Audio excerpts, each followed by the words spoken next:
Let's start by me reminding you about the three components of faith. I have mentioned this before in my preachings, but I would like to mention it again today. For faith to be faith, kailangan po meron itong tatlo na ito.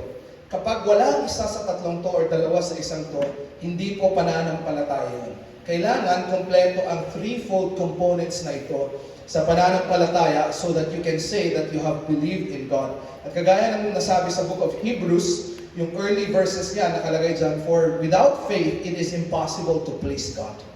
In fact, you will never be saved without faith. You will never please God without faith. At kung wala ang pananampalataya, hindi mo kayang bigyan ng papuri ang Panginoon. So very important po sa Christian life ang word na faith. At kailangan maging malinaw sa atin, ano ba ang components ng faith for faith to become faith. So tatlo lamang po yan. From the Latin terms, notitia, assensus, and fiducia. Notitia, ang ibig sabihin ng notitia, to know. So, faith starts with knowing the truth. Diba? Doon nag-uumpisa ang pananampalataya. When we read the Word of God, that is the object or that is the basis of our faith. Pag binasa natin ang salita ng Panginoon, kailangan malaman mo or marinig mo. So that is what you will believe. So without knowing the truth, there can never be faith. Kaya nga po, ang pananampalataya, it starts with the Word of God because yun ang truth. At kapag walang Word of God na yung nabasa or napakinggan, ay wala kang faith. Kaya nga sabi ng Bible, faith cometh by hearing and hearing by the Word of God. Bakit? Everything will start with the truth of the Word of God. At so, kailangan malaman mo kung ano ang totoo according to the Bible. You need to know what the Bible says. And that's the first component of faith. Meron pong maraming mga tao sa mundo, lahat ng tao sa mundo may faith. Pero hindi lahat ng faith tama. Why? Because if you are believing something that is not biblical, then you are sincerely wrong. So pwedeng sincere ka sa paniniwala mo, pwedeng deboto ka sa iyong paniniwala, pero kapag ang paniniwala na yun ay hindi matatagpuan sa Scripture, then it means you are sincerely wrong. Ikaw ay deboto sa isang mali, and that is not the faith that pleases God. Kaya nga sabi ng Bible, for by grace are ye saved through faith. Grace lang po ng Panginoon na tayo ay naliligtas, pero yan ay dadaan sa ating pananampalataya sa Kanya. And how do you know if you are saved? The answer is this: if you are believing what the Bible says about salvation. So let me ask you, church, what do you believe about salvation? Paano maliligtas ang isang tao? Kapag ang sagot po ninyo is, siguro maliligtas ako dahil mabait ako. Siguro maliligtas ako dahil church ako, gumagawa ako ng mabuti. Then you have put your faith in something that is not biblical. At kapag ganun ang case, that you may be sincere, but you are sincerely wrong. Dahil ano po ang sabi ng Bible pagdating sa kaligtasan? Ang kaligtasan po ay pananampalataya kay Kristo because He is the way, the truth, and the life. Pananampalataya na siya ay namatay para sa iyong kasalanan. And when you believe the Lord and Savior Jesus Christ in your heart and confess Him with your mouth, you shall be saved. And when you know the truth, doon nag-uumpisa ang pananampalataya. Diba? So, it starts by knowing what is truth. And you know, there are today, postmodern culture ay ganito. You know, maniwala ka sa paniwala mo, maniwala ka sa paniniwala ko, let's just respect each other. And alam mo yun, depende naman ang paniniwala. Kung anong paniniwala nila, di-respect mo nila. It's not true, guys. There is something that is true. And not all belief are true. There is one thing that is true. What is that? The Word of God. Christ is the truth. And when you try to convince me, Pastor, wala naman talagang totoo sa buong mundo kanya-kanya lang, then you are making a claim. You are making a truth. Let me tell you, that truth that you are holding to is not the truth. It is false. I know what I have believed, and that is the Word of God. So it starts in an intellectual aspect, paniniwala, alam mo ang katotohanan, binasa mo ang katotohanan, narinig mo ang katotohanan, you know it in your mind, and the second level is assensus, the assent of your heart. Ang ibig sabihin ng assent of your heart, it's the belief or the persuasion of your heart. So hindi mo lang alam, but you believe it. Hindi mo lang alam, but you are persuaded by it. Ibig sabihin, pinaniniwalaan mo siya, pinanghahawakan mo siya, and you believe it to be true, and for you, your heart believes it. That is the second component of faith. So hindi mo lang alam. Pero kinuha mo yan, niyakap mo yan, in-embrace mo ang katotohanan na yan at sinabi mo, ang katotohanan na ito ay aking iyayakapin with my life, with my heart. I believe this to be true. Yes, sabi sa 1 Timothy, I know whom I have believed and I am persuaded.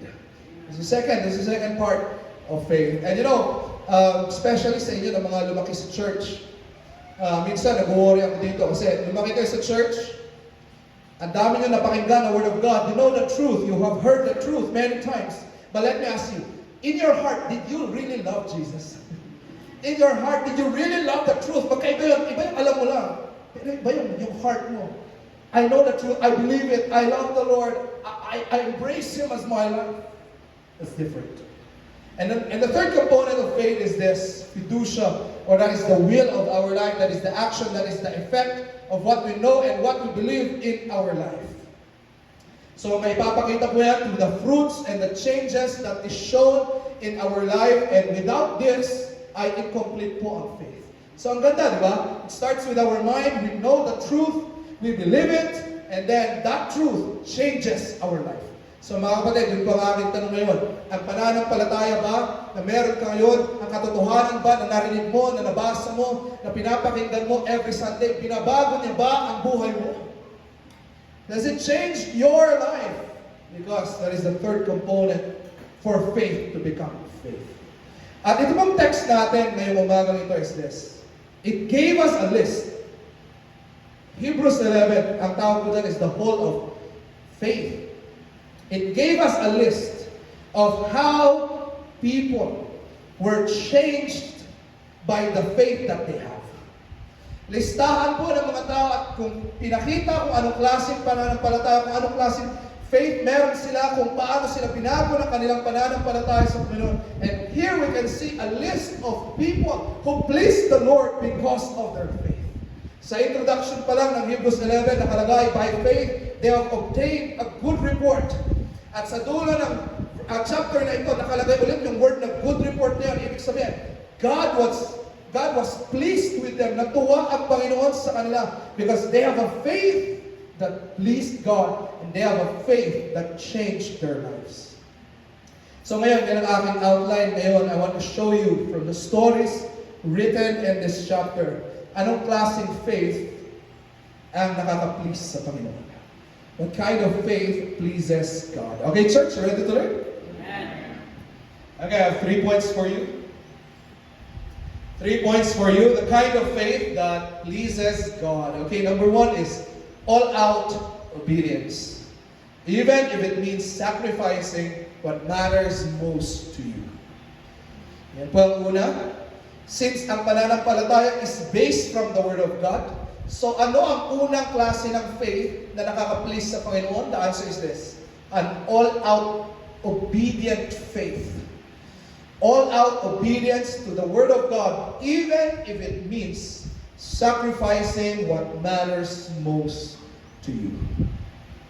So look at these verses. Makita natin itong mga verses na ito kung gaano in-apply ito ng mga tao in the Old Testament. Like for example, the life of Noah, verse 7. By faith, Noah, being warned of God of things not yet seen, moved with fear. Ano po ito? God, remember the story? God commanded Noah, Noah, I will judge the world and I will give a flood and I want you to build an ark. Kaya sabi ng verse, of things not yet seen. Sa isip ni Noah, nung narinig niya yung command ni God, sabi niya, Lord, flood? Never nga umulan eh. Kaya nga, of things not yet seen. Panginoon, never pa namin nakita ang ulan. Never pa namin nakita ang flood. Ba't mo sinasabing magkakaroon ng flood? We never experienced this. But even if they never saw rain or flood, ano ang ginawa ni Noah? Because of his faith, sabi niya, and moved with fear. Yung Greek word niya, it's translated holy seriousness. Ibig sabihin, sineryoso niya ang word na narinig niya galing sa Panginoon. It's as if it's life and death. It's very serious when God said, I will send a flood, build an ark, kahit hindi pa niya nakikita kung ano ang itsura ng flood or ano ang itsura ng ulan, tinake niya seriously ang Word of God. And I tell you, that is faith. Taking the Word of God seriously. When you read the Word and you hear the Word and you take it seriously, that is faith. Ano ang ginawa ni Noah? Prepared an ark. Very interesting because yung phrase na prepared an ark, it's actually not a one-time faith. Hindi ito one-time na ginawa niya yung ark. By the way, hindi mo magagawa yung ark ng isang araw. And the Bible told us He made the ark for 120 years. Ano po ito? 120 years of battling with God. Ibig sabihin, habang nagmamartilyo siya, totoo kaya may flood? Tapos pagkatapos na magpipreach siya sa mga tao, darating ang flood, kayo ay magsisi sa iyong mga kasalanan, lumapit kayo sa Panginoon. Totoo ba? And for 120 years, He was doing that. Taking the Word of God with seriousness in His heart. And you know what the Bible says? He looked foolish, by the which He condemned the world. Ibig sabihin, yung mga taong nanonood sa Kanya, tama ba to? Parang ganun yung words nila eh. Is it stupid? Bakit siya bibig ng ark? Ark para saan? And he looked foolish in the world. And sometimes this is what faith looks like. Magiging foolish ka sa mata ng iba. Like, guys, nag-church pa kayo? Ba't nagbibigay pa kayo ng offering? Ba't nagsiserve ka pa? Sayang lang oras mo dyan. You look stupid with the world, but they do not know that you believe something that they do not know. Yan ang ibig sabihin ng pananampalataya. All-out obedience, even if it takes 120 years to obey God, even if you're not even, alam mo yun, walang pruweba physical na mangyayari talaga. Pero dahil nakasulat sa Word of God, you have believed it. And you know, there are many things like that in the Christian life. Like for example, we preach about heaven, but have we seen heaven? No. We preach about hell, have we seen hell? No. We believe it because it was written. We preach that Jesus is coming back, that's why you must repent. But do we really know it? We have no proof, but because it is written, we have believed it. And that is faith. We obey it, we believe it. Kahit pa parang iniisip ng iba, it's not rational, it's not, no, it is written. It is the substance of the things I believe. It is the evidence of what I believe. It is written. And so itong si Noah, he obeyed the word of God. Next character, look at this. Hebrews 11 verse 8, of course, hindi natin pag-uusapan ng faith without Abraham. By faith, Abraham, when he was called to go out into a place which he should after receive for an inheritance, obeyed, and he went out not knowing whither he went. Ganito ang klase ng faith na gusto ng Panginoon. Sabi ni God, Abraham, I will make you the father of many nations, but I want you to get out from your province of Ur, and I want you to go to a place na hindi mo alam.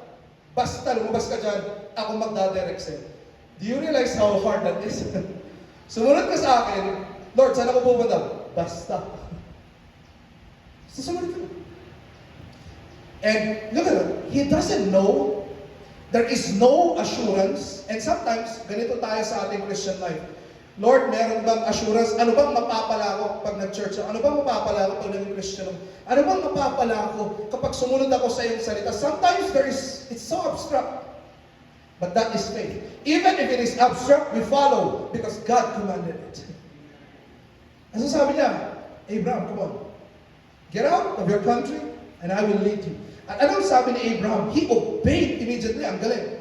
He immediately obeyed. By the way, sa ating mga Bible students, you can check this in your Greek interlinear. Yung tense ng obeyed na yan is aorist tense. It means it is a one-time, immediate act. So ganito, nung narinig ni Abraham, Abraham, alis ka sa country mo, susunod ka sa akin, hindi mo alam kung saan ka pupunta, ako magdadirect sa'yo. What did Abraham do? Okay? Because you said it, Lord, I believe you. Family, let's pack up, let's go. Bilis. That is faith. You read the word, you hear the word, you believe it, and say, Lord, this is your word. I will obey. No delay, I will follow. Ang galing. Pananampalataya na Abraham. And you know what? Ang very dito sa calling ni Abraham na ito is this. Yung tense niya dun sa, God was calling out Abraham was in a participle tense. Ang ibig sabihin nun is this. While Abraham, yun ang ibig sabihin ng participle, while doing the action. So ganito po yun. Abraham got out of his country, tapos sasabihin niya, Lord, saan ako pupunta? Okay, next, dito ka sa place na ito. Kinabukasan, dito ka ulit sa place na ito. Dito ka sa place. Ano to? God was directing every step. Talagang walang alam sa Abraham. But God was directing every step of the way. Everyday present tense. Continuous. Daily. God was directing. Kaya nga po, ang pananampalataya, Christian life ganun, you don't need to know. You don't need to know what's in 5 years or 10 years or 20 years. You just have to follow today. You just have to obey today. And we do not know where God will lead you after 5 years or 10 years. Kaya nga po, kapag kayo po ay hindi nyo pa sigurado kung ano ang inyong relationship sa Panginoon, you're not yet sure if you're saved, the Bible says, today is the day of salvation. Today, believe God. At kung ngayong araw naman na ito, you know you have believed God. Ano ang command ng Bible sa'yo? Sabi ng Bible, they that gladly receive His word were baptized. Be baptized and become a part of a church, that's your next step, according to the Word of God. At hindi natin alam kung ano ang magiging epekto niya, kung saan pupunta yan. I just want you to do this. Obey God's Word. At pag ikaw ay nabaptized, the member ng church, the Bible said, you will grow in fellowship, you will grow in doctrine, yung mga commands na yan, ikaw ay mag-o-obey dyan ng dahan-dahan. And hindi mo namamalayan. 5 years, 10 years, God is directing your life. Did I know that I will become a pastor? No.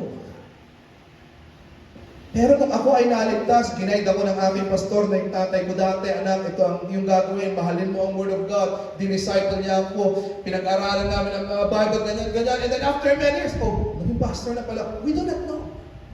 And some of you do not know you can be a discipleship leader, a worship leader, someone to teach others. So we do not know. But obey what you can obey today. And God will guide every step. At alam niyo yung everyday ka nag-obey sa Panginoon. Grabe yun. He's directing your circumstances. Next verse, look at this. Ano pa, ginawa ni Abraham? By faith, he sojourned in the land of promise as in a strange country, dwelling in tents. Ano ito? Si Abraham, sumunod siya sa Panginoon at wala siyang bahay. Ibig sabihin, he was a pilgrim. Palipat-lipat siya ng bahay. He was just living in tents. At ano po yan? Kailangan makuha nito. Ang ibig sabihin ng faith ay ito. You obey God even if sometimes it feels unstable. Para bang walang security. Para bang hindi stable. But you know that because you are obeying the Word of God, this is the most stable way. The most stable way is following the Lord. Rather than making your own, finding your own stability. Okay, for example, kayo mga millennials natin. We have the temptation, alam niyo yung isipin niyo, I want to be stable in work, I want to be stable financially, I want to be stable with this. Pero kung ang kapalit niya ay pagpapalit mo ang pananampalataya mo sa Panginoon, ang iyong service, ang iyong worship sa Panginoon, yan ang kapalit niya. I tell you, you're not making yourself stable. You're making yourself, you're putting your career and your life on shaky ground. It's not good. The most stable place is obeying the will of God. Next verse. Look at this verse. Verse 17. By faith, Abraham, when he was tried, when he was tested, offered up Isaac, and he that had received the promise offered up his only begotten son. Grabe ang display ng obedience, ng faith ni Abraham. Wala silang anak. 25 years silang nag-antay ng kanilang anak. And then finally, nung nagkaroon na siya ng anak, at lumaki na si Isaac, anong sabi ng Panginoon? God tested him and He said, Abraham, I want you to offer your only begotten son, Isaac. And because ang faith ni Abraham is all-out obedience, sabi niya, okay Lord, binigay mo ko sa akin, ibabalik ko din siya sa inyo. What a kind of faith, all-out obedience. And I want you to get this, members, okay? Sometimes our blessings can become our idol. That's why God will make sure to test you. If you can give up the blessing that He gave. Parang ganito yan, meron kang pinag-pray na something, Lord, kailangan ko talaga itong trabaho na ito. Kailangan, Lord, talagang itong tao na ito, siya ang pinagpipray ko mapakasawa. Lord, talagang ito, marami kayong pinagpipray. And they may be good, and God gave it. But be careful. Kahit na si God mismo ang nabigay ng prayer na yan, at answered prayer na yan, that answered prayer can become a curse. That answered prayer can become an idol. Because God will surely test it. Can you sacrifice that thing that you have prayed for? That thing that binigay ko as a blessing, if it comes in contrast with me, I will test it. Can you give it up just for me? At si Abraham, pinakita niya yung example niya that he went all out in his obedience. He obeyed God even to the point of sacrificing the only begotten son. Alam niyo yung word na only begotten son? By the way, hindi lang si Isaac ang anak ni Abraham. You know the story, right? May isa pa siyang anak, si Ishmael. Pero si Isaac, siya yung only begotten son. Siya yung pinaka-treasured son. I want you to get this, members. What is the most treasured thing in your life? Or who is the most treasured person in your life? If it is not God, you have an idol. And God will test that. And I pray that when God will test you, you will pass the test. You know, I pray that when God would require the most precious thing in your life, you will gladly say, "Thy will be done, Lord." Pwede ka namang magbigay pa ng iba someday, basta ang aking focus, susunod ako sa iyo. Ang ganda ng pananampalataya ng mga ito. Next verse, look at this verse. By faith, Moses refused to be called the son of Pharaoh's daughter, choosing rather to suffer affliction with the people of God than to enjoy the pleasures of sin for a reason. Ano po ito? There was a time that Moses needs to make a mature choice. And by the way, itong choice na ito, hindi madali ito. Mahirap ito. Yun yung ibig sabihin ng word na choosing rather. It was a heavy choice. At ano yung choice ni Moses? Okay, my first choice is this. I will stay here in Egypt and enjoy sin and pleasure. And my second choice is this. I will go with the people of God.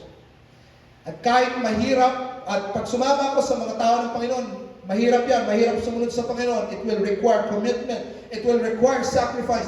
And he was faced with that choice. At sa utak ni Moses, because he had faith in God, he said, I will obey God, and so I would rather choose to be with the people of God than to be in pleasure. And this is a hard choice, guys. I want you to think about this. Kapag ikaw ay lagi kang gumagala, lagi mong kasama, mga hindi anak ng Panginoon, gala ka ng gala, pleasure-oriented ang buhay mo, you are not all out obedient to God. Because obedient faith to God is this. Mas mabuti pang kasama ko ang anak ng Panginoon, nag-worship kami, nagsaserve kami, naglilinis kami ng worship place, kumakanta kami, meron kaming binivisit na isang tao, nagpipray kami, nagsisharing kami, kahit mahirap, I would rather be with the people of God than to be enjoying pleasure. It's the kind of faith that pleases God, all out obedience. So church, may tanong ako. How is your obedience? I tell you, faith is not just something that you believe or you know and believe. No, it's something that changes your life. Has it changed your life? To the point na meron kang obedience sa Panginoon. At hindi ito yung obedience na kailangan mo pang ma-manipulate or kailangan mo pang mapilit. Ito yung obedience na galing sa puso. That you gladly tell to the Lord, Lord, I will choose you over pleasure. I will choose you over riches. I will follow you even if I do not know. I will follow you even if it means sacrificing what is precious to me. I will follow you. Amazing faith. Amen. It's the first kind of faith that pleases God, all out obedience. Number two, the second kind of faith that pleases God, not dependent on earthly blessings or earthly promises, but driven by a deep desire to please and serve Christ. The second kind of faith that pleases God, it's not dependent on earthly blessings. Pero ang pinaka-foundation ng pananampalataya, it's driven by the desire to please and and serve Christ. Okay, church, follow me please, follow me. Why are you coming to church? Why are you giving your offering? Why are you serving God? Why are you singing the choir? Bakit ka nag-attend ng mga fellowship na ito? Bakit ka nagpapaka-good testimony sa labas? Okay, I'll tell you. A prosperity gospel preacher will tell you this. Gawin mo yan para pagpalain ka ng Panginoon at maging mayaman ka. It sounds good, right? But it's wrong. Magbigay tayo ng offering para payamanin tayo ng Panginoon. That's prosperity gospel. Magsilbi tayo sa Panginoon para i-promote niya tayo sa trabaho. That's prosperity gospel. That's wrong. Why are you serving God? Why? And I pray that today you will have that answer. I have no other motive but to serve and please Christ because He is worthy. That's it. Whether I receive something or not, I'm okay. You know, many Christians would say this, Pastor, ang tagal ko nang nagpipray. Bakit wala pang blessing? Nagkamali ka. Ang totoong blessing, yung nagpipray ka. Lord, Pastor, ang tagal ko nang nagsuserve, bakit wala pa akong promotion? You're wrong. The real blessing is not your promotion. The real blessing is you are serving God. Why? Because get this, okay? God is not a means to an end. Because if God is a means to an end, you are using God as a tool and you are not worshiping Him as a king. Ibig sabihin ganito, Lord, magsaserve ako sa'yo. Bigyan mo ako ng kotse. What you really want is not God. What you really want is yung material things. Ginagamit mo lang si God. We should come to that stage where we say, I'm gonna sing because you are king. I'm gonna serve you because you are king. I'm gonna be present because you are king. I'm gonna come because I want to learn from you. That's it. Period. Walang nakakabit na iba pang ill motives. It's for Christ only. You know, ako po, of course, I have relatives in church. And you know, pag meron kami mga times na nagkwentuhan kami ng mga relatives, I would always remind them this. Kaya mga relatives ko, praise God, you are in the ministry, but I would like to remind you, you're not here to support me. You're here for God. At kailangan maging malinaw yan sa iyong isipan. Because if you're just here to support me, I tell you, God will take me out someday. Will you stay here? Ganun po yun. Why are you here? Not for earthly things, but because you just want to please and serve God. Look at this, folks. Ang ganda ng mga verses na, these all died in faith. Yung mga taong nabanggit dito sa Hebrews 11, lahat daw po sila, they died in faith. Translation, they all died faithfully serving God. Pero ano nangyari?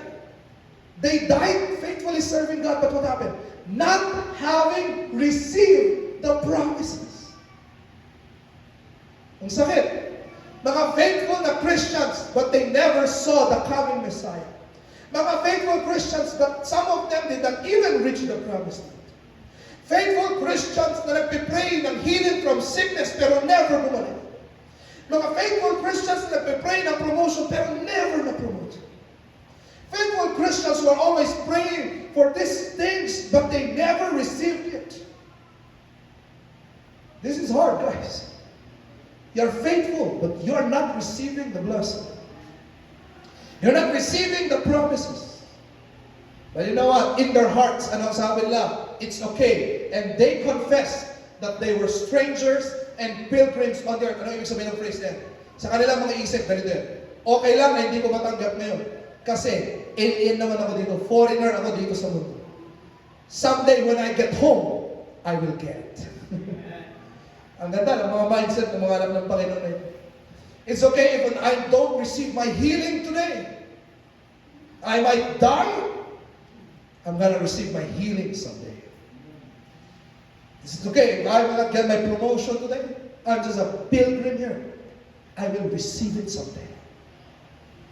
And so these Christians were not motivated to serve and worship God by anything in this world. They were motivated just by Christ. And in their heart, ang kanilang isip, someday, pagbalik ng Panginoon, He will give this to me. Kailangan lang magantay ako. And so their service was not affected by the things here in this world. Ang ganda, diba? Look at the next verse. You know, like for example, nabanggit dito sa 11 verse 34, some of them quenched the violence of the fire. So, pag nabanggit yung phrase na yan, may mga Bible characters daw sa Bible who experience na masunog sila pero hindi sila nasunog. Sino yung mga yun? Back from the book of Daniel, sino yun? Si Shadrach, Meshach, and Abednego. Alam niyo ba, ang ganda ng story ng tatlo niyo? So sabi ng king, okay, magpapatayo ako ng aking statue. Pag narinig niyo yung trumpet, yung mga horns, I want everyone to bow down and worship. Nung nag-blow yung trumpet, lumuhod lahat. Millions of people lumuhod, tapos may tatlong nakatayo. Imagine. Nakaluhod lahat. Tatlo. Nakatayo. Hindi sila na-pressure. At so tinawag sila ng king, uulitin ko, sabi ng king, uulitin ko, ibublow ko ulit. Baka hindi nyo narinig. And so he blew the trumpet, they still did not bow down. At pinatawag niya yung tatlo, if you will not bow down, I will throw you into the burning, fiery furnace.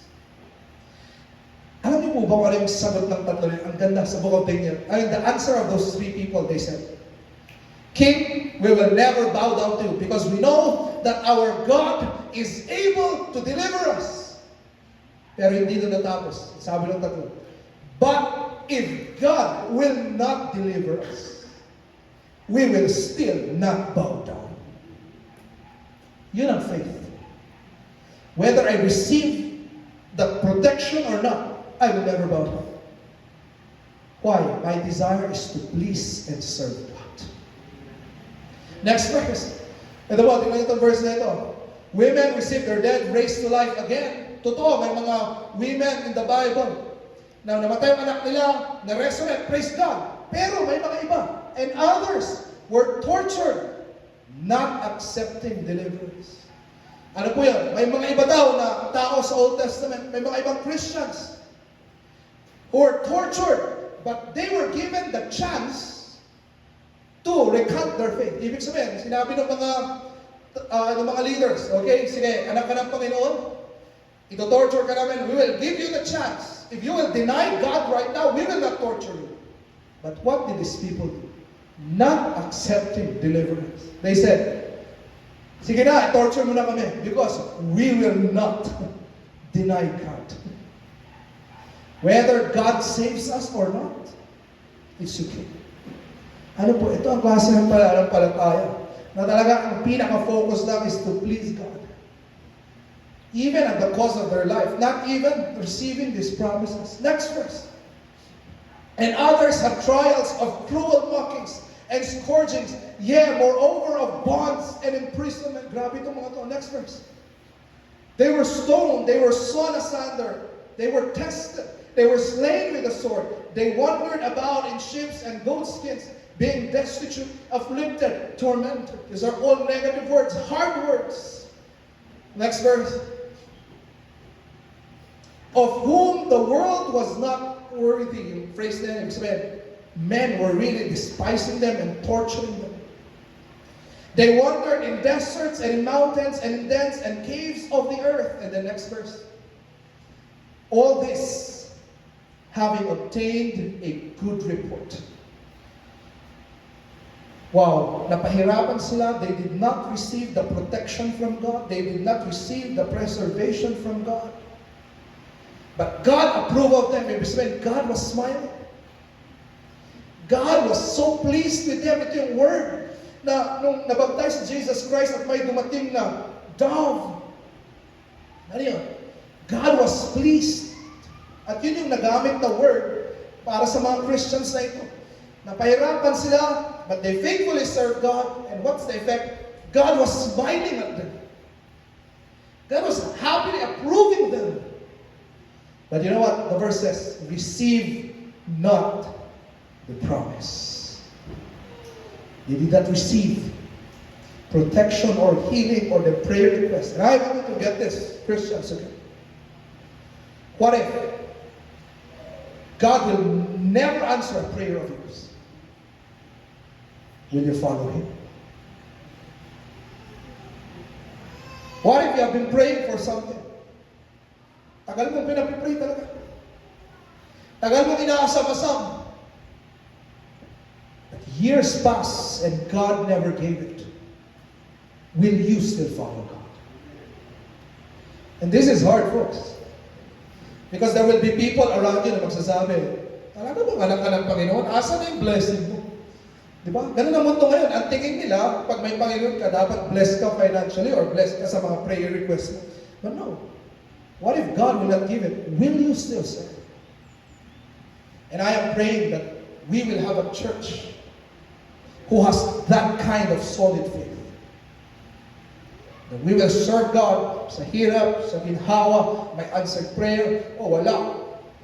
Andito tayo, naglilingkod sa Panginoon. May sakit man tayo, hindi man tayo pinapagaling ng Panginoon, hindi man niya tayo pinopromote, andito tayo, nagsisilbi sa Panginoon. Will you join me, church? This is hard, but will you join?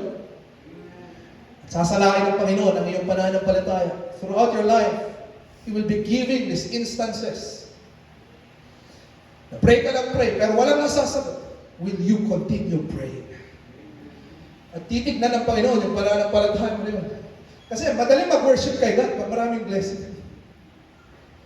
But will you still worship Him even without these promises? Diba? It's the second kind of faith. The third kind of faith is this. The faith that looks ahead to the life to come, actively investing in the eternal home God has promised. The third kind of faith that pleases God is the kind of faith that you're always looking forward to heaven, to the new heaven, to the new earth. You're always looking forward to the life that God will give. Ang laging iniisip mo, the city that God has prepared for you. Kaya nga po, tignan niyo itong verse na ito kay Abram. Next verse. Ito, verse 10. For he looked, that is actively expecting. Si Abraham daw, sabi niya, okay lang na wala akong bahay, okay lang na I'm just living in tents, okay lang na wala akong ari-arian dito sa mundo kasi pinalis ako ng Panginoon sa aking land. It's okay. Pero sabi ni Abraham, for a city which has foundations, whose builder and maker is God. So ito yun, umalis si Abraham sa land of Ur. By the way, mayaman si Abraham. Sobrang yaman niya sa land of Ur. Ang dami niyang lupa doon, pero iniwan niya lahat yan. At kung siya ay sumusunod sa Panginoon, wala siyang bahay, wala siyang tent, wala siyang property, pero in his mind, ay ganito, it's okay. I will follow God because I know someday when He comes back, He will give me a better city, a better home, a better place. At kaya niya na-survive yung Christian life niya because he was looking forward to the life to come, to the life that God will give. Amen. He was always looking forward. At mga kapatid, please look ahead. Because if not, this will be the tendency. You will focus on the here and now. You will focus on this world, and when you focus on this world, you will not have time to serve God and worship Him. Like for example, let's take the case of Abraham. Kung ang focus ni Abraham was building a physical house here on earth, kunwari mga kapatid, yan ang pinangarap mo talaga, magkabahay dito sa mundo. By the way, hindi masama magkabahay dito sa mundo. Pero kung yan lang ang lagi mong inisip, magkabahay dito sa mundo, magkabahay. To the point you're not worshiping, you're not serving God, you're focused on that house, I tell you, mauubos ang pera mo, mauubos ang energy mo, mauubos ang lahat on building things in this world. You did not have time to worship and serve God and give your best to God. But Abraham was different. It's okay, kahit wala akong bahay, alien lang ako dito. I'm gonna use my time and energy worshiping and serving God because someday I'm gonna have a better house. Okay, this is another topic, but I will say this, okay? I prepared to say this. Sa eschatology po, ibig sabihin, pagbalik ng Panginoon dun sa doctrine of future things, God will come and He will give a new heaven and a new earth. At ang ibig sabihin po ng new heaven and a new earth na yun ay hindi bagong mundo. Pero ibig sabihin ng word na new dun sa new heaven and new earth is the highest quality of this earth. The highest quality of heaven. So ano po yun? When God would come, He will bring this world to the highest quality. Kasi nga, ngayon pa lang, sabi ng Bible, the heavens declare the glory of God. Yung nature, it will declare the glory of God. But when He comes back, He will make it in the highest quality. I-remake niya ang world na ito to the highest quality. And when He comes back, it will be the best. Bakit ko ito sinasabi? Okay, listen, okay? The world will tell you, you know, you only have one life. Kayo mga bata, you only have one life. That's why travel the world. Because you only have one life. Magandang logic, right? But is it biblical? No. I will tell you, this is the proper way. Serve God now. Worship Him now. And I promise you, someday when He comes back, you will have the chance to travel the world in its highest quality. Sometimes we have the fear of missing out. Alam niyo, di ba, FOMO? I might miss out on career opportunities. I might miss out on this world. I tell you, when Christ would come back, He will bring this world to the highest quality. When Christ would come back, He will bring our careers to the highest quality. He will bring the work ethic of this world to the highest quality.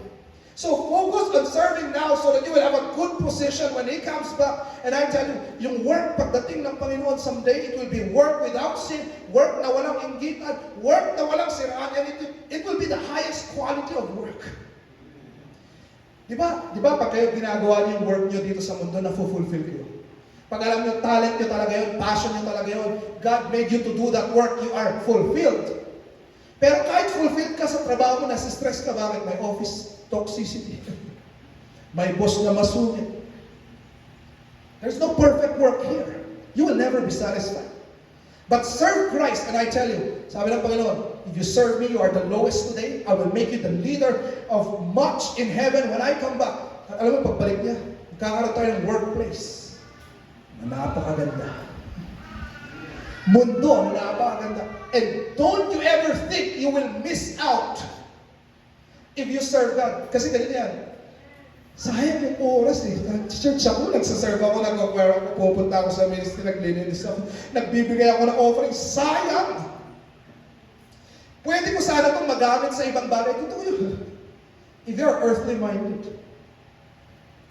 But I tell you, lahat ng mga walang sayang naman yan. Sabi ni Jesus Christ, everything you have given up for me, I will return it to you 100-fold in my kingdom. Walang sayang, mga kapatid. Walang sayang. That's why when my lolas before, dati mga lola ko, Rasken, sinayang mo ang karir mo. Ayaw kayo pumasok sa TI. Sayang yung pinag-aaral mo, 5 years engineering.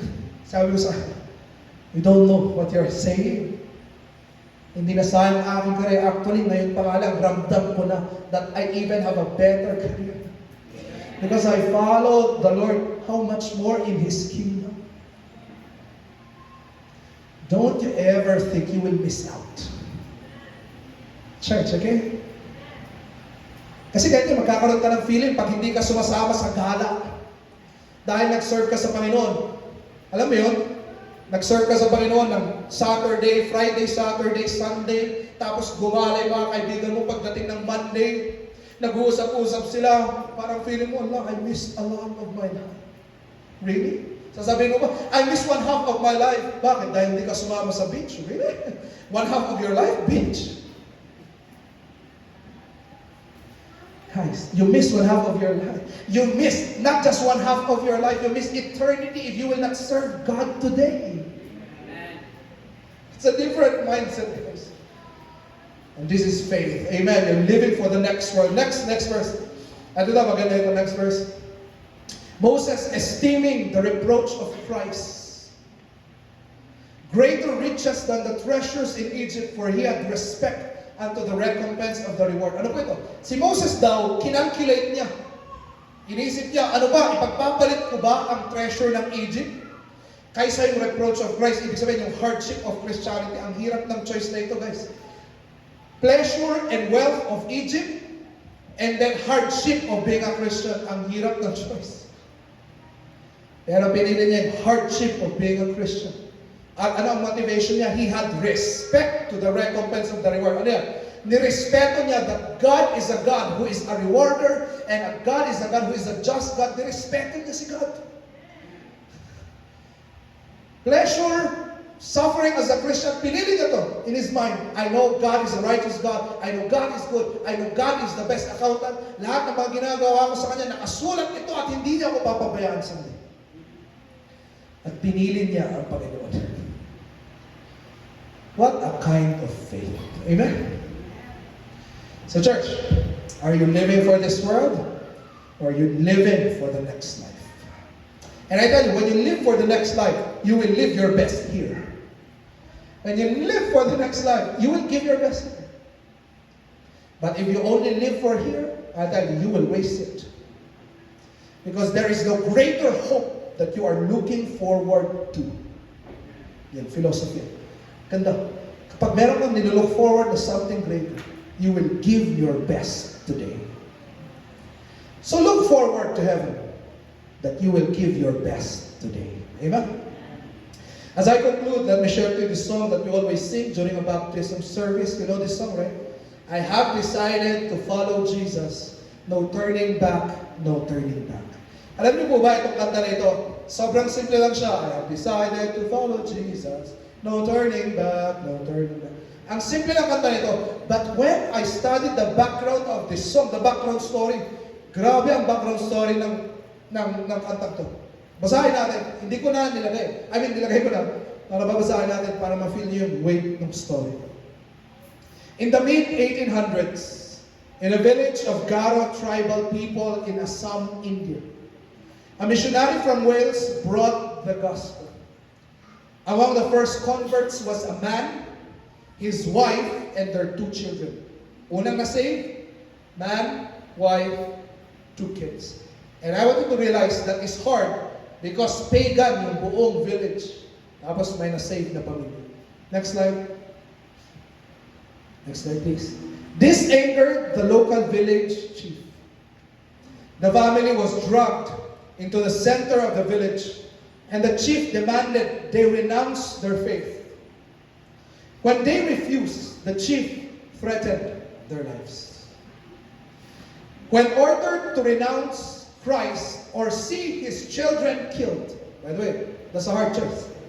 When ordered to renounce Christ or see his 2 kids killed, the man said, I have decided to follow Jesus. And the children were shot dead. Again, the chief demanded he renounce his faith. He replied, though none go with me, still I will follow. His wife was then killed. Finally, facing his own death, he declared, the cross before me, the world behind me. And he too was martyred. Years later, William Carey and other missionaries, nagtulong-tulungan sila kasi sila yung mga nasa India during the time of missionaries. Nagtulong-tulungan sila at may mga ibang na-save na rin from that village. At isa sa naka-witness nito, isang villager na naka-witness ng death na ito nung na-save siya. Siya ang nag-preserve ng lyrics na ito. Hindi naman siya lyrics nito. They're just simple words uttered before they died. He died. And it was recorded and was passed down. And it was known to be one of the most popular Indian hymns. I have decided to follow Jesus. No turning back, no turning back. You know the song, right? I have decided to follow Jesus.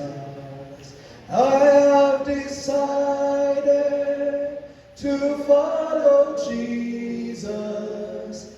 I have decided to follow Jesus. No turning back, no turning back. Sing a second line. Though no one joins me, still I will follow. Though no one joins me, still I will follow. Though no one joins me, still I will follow. No turning back, no turning back. The world behind me, the cross before me.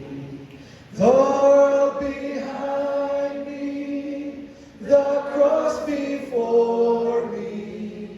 The world behind me, the cross before me. No turning